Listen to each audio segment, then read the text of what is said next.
All right, so we have our champion for Wimbledon 2024. It's Carlos Alcaraz, and he just won his fourth Grand Slam title. He has now two Wimbledon titles. More importantly, he was able to defend his title against the same man who is Novak Djokovic, and it just tells you how good a player Alcaraz is.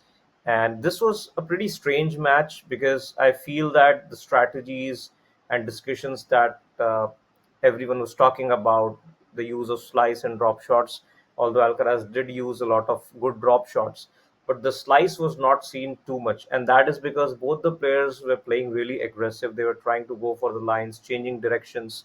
And Alcaraz was just perfect today. He did not make much errors. He went for the winners, he took risks, and all of those paid off. Whereas Djokovic, on the other hand, made a lot of uncharacteristic errors. His first serve was also not as effective, and it's just one of those days where Alcaraz was playing his best tennis, and Djokovic, whatever be the reason, maybe his movement, maybe his injury, maybe his form, as we all know, he hasn't won a match, he hasn't won a tournament this year. So there were doubts, and all of those doubts on Djokovic did prove to be correct. So I feel it's a long road for Djokovic to make a comeback. He first needs to ensure that he is fully fit, and he I also think he needs to work on his game a little bit on some aspects, because it's very difficult to beat Sinner and Alcaraz because they have a complete game. So Djokovic needs to carefully plan a strategy and play perfectly well. I feel that the execution was not there. He had the right strategy to play aggressive, try to go to the net, hit volleys, but he missed a lot of volleys. Alcaraz was quick enough, so any short chance which Djokovic gave, Alcaraz was on it and he was able to hit winners. And I think a poor start from Djokovic obviously led uh, him to like lose belief, which he got back in the third set a little bit. But I feel the first game, the first three or four games in the first set were very important. The first set, the first game went to seven or eight deuces, and had Djokovic been able to get out of that game, maybe it would have given him some confidence. But from the get-go, he was playing catch-up. Alcaraz started off brilliantly. It was not a repeat of last year where he was struggling in the first set. It was a complete flip on that. And I think once he got the lead, Alcaraz started playing freely, and he was able to just hit winners in all directions. And Djokovic just couldn't get into the match until the third set, where he started serving well. He started to hit a few winners. He started to play good tennis, the tennis that we have seen him play. So those are the combination of things which led Alcaraz to beat Djokovic. Now let's look at some of the things in detail. If you look at the match statistics, as you can see, the first serve percentage was very low for Alcaraz in terms of the final and the importance of the match. It's just 59%, but all those 59% of the first serves were very effective. You can see he won 84% of the points. Whereas for Djokovic, the first serve was 70%. It improved as the match went on. It was not a good percentage in the first couple of sets, but his effectiveness, it was not there. He again won only 66% of points on first serve. Now that is not a good number for Djokovic, who has a very good serve. And as I mentioned in my previous videos as well, I think Djokovic was unable to take advantage of his first serve. Let's say Djokovic puts the first serve in and Alcaraz returns the serve, right? Now Djokovic needs to be aggressive. He needs to dictate play and then go to the net. Now I felt that maybe Djokovic was not being aggressive. When he tried to be aggressive, he was overcooking the shots and missing the shots. And even when he went to the net, I felt that it was not always the correct time for him to go to the net. He was trying to just finish the point. He hit the serve, he got a weak response. He hit one shot in the open court and he just rolled to the net, hoping that Alcaraz may not get to the ball or he would miss a passing shot. Now, this approach might have worked against all the other players because Djokovic is such good at the net, and other players are obviously not having the speed as much as Alcaraz. But against Alcaraz, I felt that Djokovic needed to stay in the point for two or three more shots. He should have been aggressive and dictated play from for two or three more shots, and then went on to the net to hit a winner, so that he would have got an easy volley and Alcaraz would be more out of position. something that we are used to seeing from Nadal.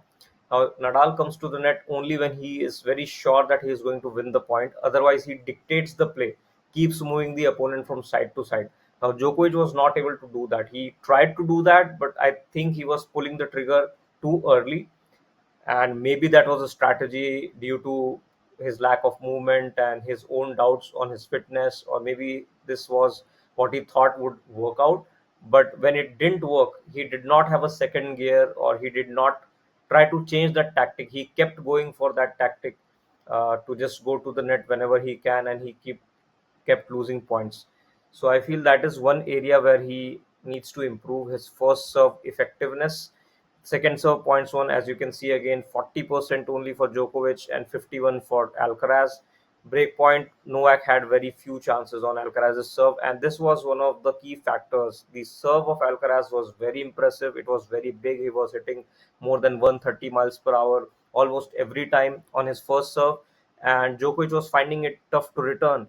And even though Djokovic was able to return a few shots, Alcaraz was going for winners. So it's the same strategy that Djokovic had to use, but he was not able to do so. Alcaraz, when he hit a good serve, he got a return, he just went for the winner. Either he went for the line or he dictated play. Djokovic, on the other hand, was not able to do that. He was not able to be that aggressive, maybe due to the defensive skills of Alcaraz, but he still could have dictated play and then went on to the net. Winners and enforced errors, I feel that Alcaraz played a very high quality match from start to finish.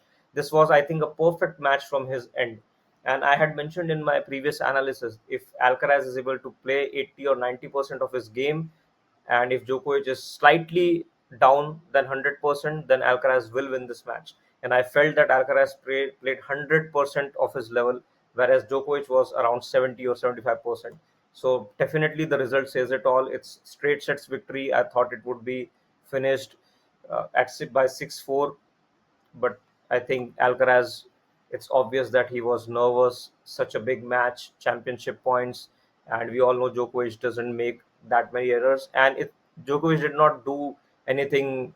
Uh, he did not hit winners on those three match points. So it was completely the nerves of Alcaraz that got to him, and he made errors and lost that game in the third set when he was serving for the championship. So overall, I feel a great match by Alcaraz, a not so good match by Djokovic, and hence the result. But this really tells you that the confidence for Djokovic would be lost a lot by this match, and the reason being, uh, he came back from the knee surgery. He was not playing his best, but he was playing okay. In the final, he did not play his best at all, and he needed to play his best. And the other part is that he hasn't won a tournament this year, and Sinner and Alcaraz are not going anywhere. So this just makes it difficult for Djokovic to come back. So these are the implications of this match. Alcaraz, I think, is the man to beat now, right now, on all surfaces. So we'll see battles between Alcaraz and Sinner. Now for Djokovic, if he has to win another Grand Slam, we know that he has to beat either Alcaraz, or he has to beat Sinner, or he has to beat both of them. It depends on his ranking and the draw. So, in order to do that, it's really difficult for Djokovic, because Alcaraz and Sinner both have such a complete game that even if Djokovic is slightly off his best form, he's not going to win. And he has to hope for Alcaraz and Sinner to have off days. And that will happen, but it won't happen that often. And it won't happen that quickly, because both of these players are in their prime, I would say. They are in the top condition physically and mentally to win, and they have all the confidence because they have proven themselves already on the big courts. So I feel there's a lot of work to do for Djokovic. I think he should get a coach. He should try to get a coach as soon as possible to work out his tactics. And he also needs to get back to his complete fitness. I know it will take time because he just came back from an injury, but his time is running out, right? So he needs to get as quickly as possible to his best form, and hope that Alcaraz or Sinner are not playing their best on that particular day, and then he has chances to win. For Alcaraz, I feel that he needs to maintain this level. In this match, surprisingly, he did not have a lapse in concentration, which we saw in the first few matches.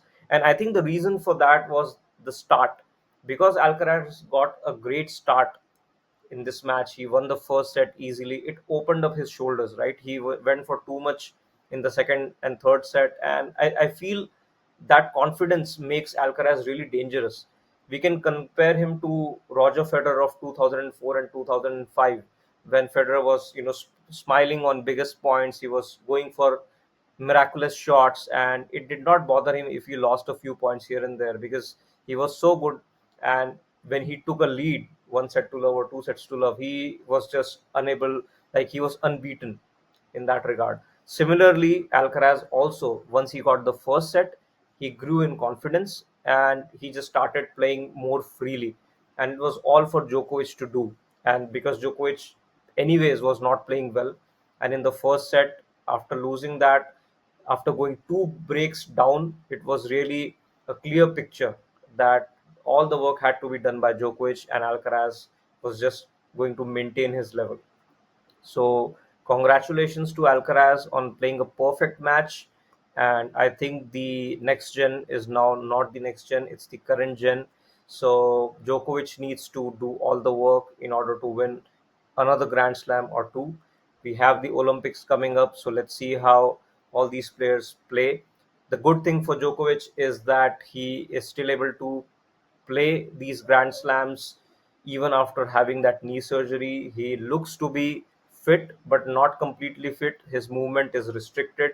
He's not able to bend down on some of the approach shots, not able to hit the volleys that we have seen him hit over the years. So he needs to, like, it's to be seen if he'll be able to come back to a level where he could beat Alcaraz and Sinner. And so things are getting interesting. I hope you like this analysis. Thanks for watching.